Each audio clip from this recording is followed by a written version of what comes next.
হ্যাঁ মামা এগো দে আমাকে দে। 5.5 বছরের জার্নি এটা ছিল, তারপর এই 5 দিনের ট্যুর, আর হঠাৎ করে এখানে উঠে এসে ওই 5.5 মিনিটের মধ্যে সবকিছু সামারাইজ করা যায় না। তো আমার যেটা এখন এখানে উঠে দাঁড়িয়ে এসে মানে প্রিপেয়ার তো ছিলাম না, মানে ইন্টার্নশিপ, কো ইন্টার্ন, পিজিটি, ফ্রেন্ডস, এসব মানে খুব তুচ্ছ হয়ে দাঁড়াচ্ছে এই মুহূর্তটা, এই সকলের সাথে এই সময়টা, এটাই বাকি জীবনটা মনে থাকবে।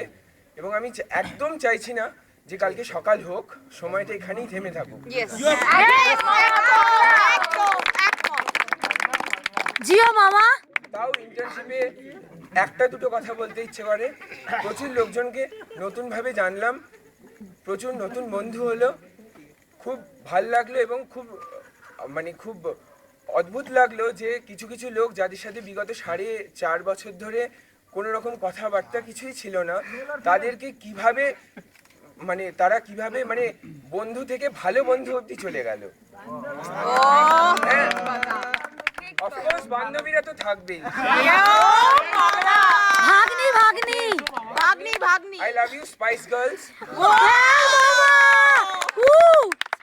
and all your certificate.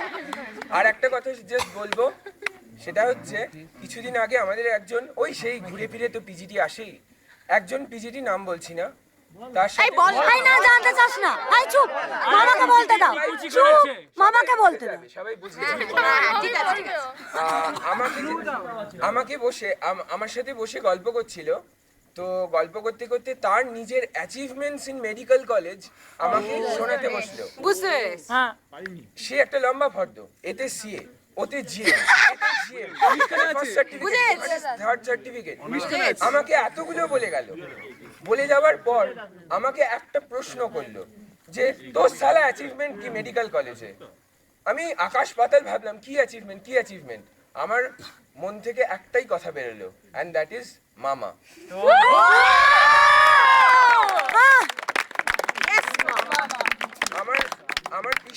আমার পিসি খুব রাগ করে বলে যে ছেলেমেয়েরা বিশেষ করে ছেলেরা মেডিকেল কলেজে যায়, গিয়ে প্রেম টেম করে বান্ধবী নিয়ে চলে আসে, আর উনি গেছেন কলেজে সকলের মামা হতে।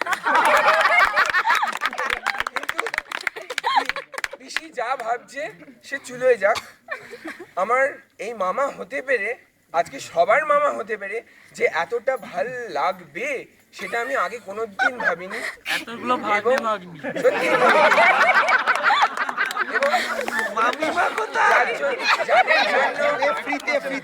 যাদের জন্য আমি আজকে মামা, তারা সবাই আমার সামনে বসে, and thank you all, love you all.